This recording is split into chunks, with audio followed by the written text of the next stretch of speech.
March 1st, 2026, news spread across the world that Ayatollah Ali Khamenei is dead. A precise strike coordinated by the U.S. and Israeli forces puts his life to an end. This is not just the end of any other random man. This is a man who for decades has cast a long shadow over the Middle East. For some, he is a strategist who built Iran into a regional powerhouse. For others, he is the mastermind behind proxy wars, nuclear brinkmanship, and relentless hostility towards the West. His death marks the climax of a story that began almost 4 decades ago. Khamenei does not start out as the supreme leader who could shape the face of nations. In 1989, Iran is still reeling from its war with Iraq.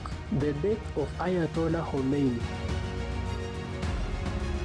leaves a vacuum at the top. Into that gap steps Khamenei, a relatively quiet cleric, someone who gradually learns how to bend the machinery of the state to his will. Over the years, he has built networks across Beirut, Gaza, and Yemen, something that sends a clear warning to the US and Israel. A lot of people say it was wrong for him to be eliminated because he had not provoked the US and Israel, but that is not the whole picture. He held a deeply suspicious stance towards the United States and strongly backed Iran's nuclear program, a program the US and its allies claimed was secretly trying to build a nuclear weapon up until 2003.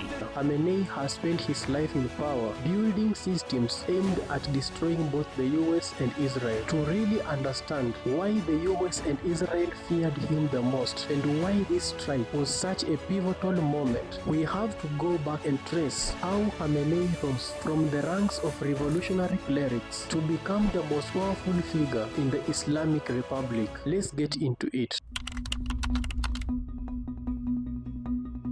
When Khamenei steps first into the role of supreme leader in 1989, most people do not see him as a world-shaking figure. Many see him as an unlikely leader who lacks the senior religious credentials usually expected of Iran's top cleric. But they are all wrong, because Khamenei's real strength comes from politics and personality, not from religious rank. He rises to power as an accident of history. However, what people see as a weak president rises to become one of the 5 most powerful Iranians of the last 100 years. He achieves that because of his ability to learn how to wield authority fast. In the early years, he moves quietly but deliberately. He starts by building alliances with key institutions. He then starts surrounding himself with loyalists in the judiciary, parliament, and elite clerical circles. He rewrites the constitution to strengthen his hand. This gives him control over major policy decisions and appointments and ensures that his voice outweighs even the elected president. At this point, Khamenei's position has been consolidated on paper, turning a compromise choice into the undeniable arbiter of Iran's political machine. He makes clear that his worldview is rooted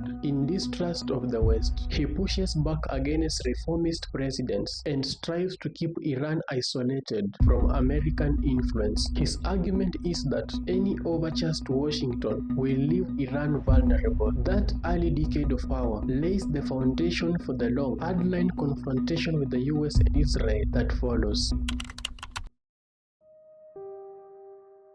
By the early 2000s, most of the world sees Iran not just as a country, but as the hub of something larger. Khamenei has turned Iran into a network of armed groups and militias, stretching from Lebanon to Yemen, that together make up what Tehran calls the axis of resistance. This idea becomes the core of Iran's strategy for projecting power without directly fighting Israel or the United States. Under Khamenei's leadership, Iran pours money, weapons, and training into allies like Hezbollah in Lebanon, Houthi rebels in Yemen, Hamas in Gaza, and other fighters across Iraq and Yemen. Hezbollah becomes Tehran's most powerful partner against Israel. Iran provides funds, rockets, training, and strategic backing, helping Hezbollah maintain a massive arsenal and an entrenched position in Lebanese politics. In Gaza, Iran does the same, supporting Hamas with finances, weapons, and tactical training over decades. They do so steadily, ensuring that Hamas stays stays strong enough to keep operating and challenging Israel. Iran's third ally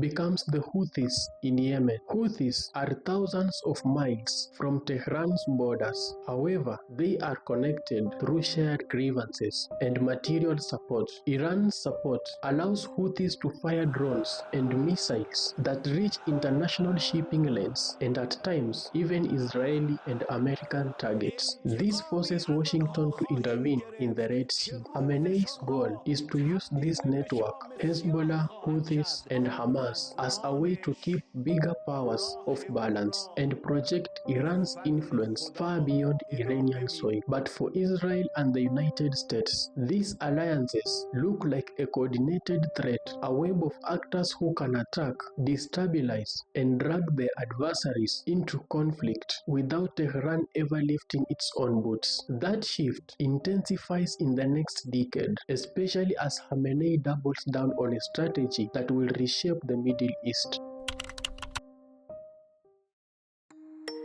By the late 2000s and early 2010s, Iran's nuclear program becomes one of the biggest flashpoints of Khamenei's leadership. Khamenei's leadership ambitions become one of the main reasons both Washington and Jerusalem begin to see him not just as a rival, but as an existential threat. For years, the international community has expressed concern that Tehran's enrichment of uranium could be a short step away from a weapon, even though Iranian officials insist that the program is for peaceful energy. That doubt fuels mistrust. The U.S. offers Iran free nuclear fuel forever as a way of preventing enrichment, but they reject it. At this point, it becomes clear that Iran has intentions to preserve its ability to do enrichment so that over time it could use it for a nuclear bomb. In 2015, after years of negotiation and intense pressure, world powers and Iran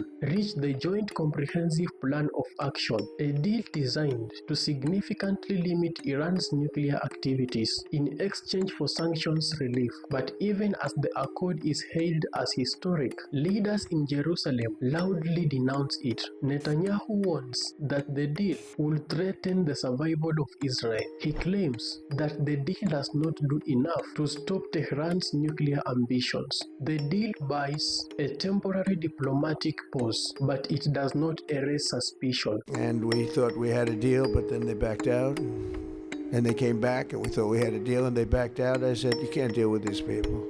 You got to do it the right way. In 2018, Trump announces the U.S. withdrawal from the deal, calling it a horrible one-sided deal that should never ever have been made. After the United States withdraws from the deal, Iran immediately starts breaching limits by enriching uranium far beyond previous caps and starts moving closer to weapons-capable material. That journey deepens the fear in Washington that a nuclear-capable Tehran could destabilize the region. On the other hand, it intensifies Israel's view of Iran as an existential danger. In the mid-2010s, tensions between Iran and its adversaries begin erupting into open confrontation. The axis of resistance that Khamenei built starts showing its teeth that draw Israel and the United States into increasingly direct clashes. This era feels like battlefield reality. In 2019, Israel's defense establishment warns that Israel still faces the threat of attack by Iran proxies, highlighting missile launches and rockets from groups tied to Tehran into Israeli territories. This prompts Israeli counterstrikes to preempt larger assaults. Lebanon's Hezbollah starts attacking Israel. On the other hand, Yemen's Houthis starts firing ballistic missiles towards Israeli airports and commercial centers. 2 people have been injured when shrapnel, or by shrapnel I should say, when a drone attack struck Israel's Ramon International Airport. Officials say the drone was launched from Yemen and suspect Houthi rebels are behind the attack. These actions force Israeli defenses to intercept incoming threats, while governments on both sides brace for escalation. In June 2025, Israel launches a major aerial campaign against Iran's nuclear and military infrastructure, striking facilities at Natanz, Fordo, and Isfahan, while killing senior Iranian generals and scientists. Iran does not stay quiet. It responds with waves of ballistic missiles deep into Israeli cities like Tel Aviv. This exchange of ballistic missiles kills civilians and rattles entire neighborhoods. The United States steps up its own involvement, intercepting missiles and bolstering Israel's defenses amid fears that Iranian retaliation will spiral out of control. By early 2026, what had been a decade-long cold conflict finally explodes into something unmistakably hot. After years of proxy battles, missile exchanges, and narrow escapes, the United States and Israel launch a coordinated military campaign against Iran. In the pre-dawn hours of February 28, 2026, jets roar into Iranian airspace, missiles streak toward key military sites and command centers across Tehran and central Iran. Within hours, Trump announces that Khamenei has been killed in the airstrikes. Later, the Iranian state media confirms that Supreme Leader Ayatollah Ali Khamenei has been killed inside his compound in Tehran. This news sends a shockwave across the world. This operation goes far beyond airstrikes on nuclear facilities in 2025. This time, apart from just targeting centrifuges, they target Iran's top leadership itself. Over 40 senior Iranian leaders, including top advisors and Revolutionary Guard commanders, are reported killed alongside Khamenei.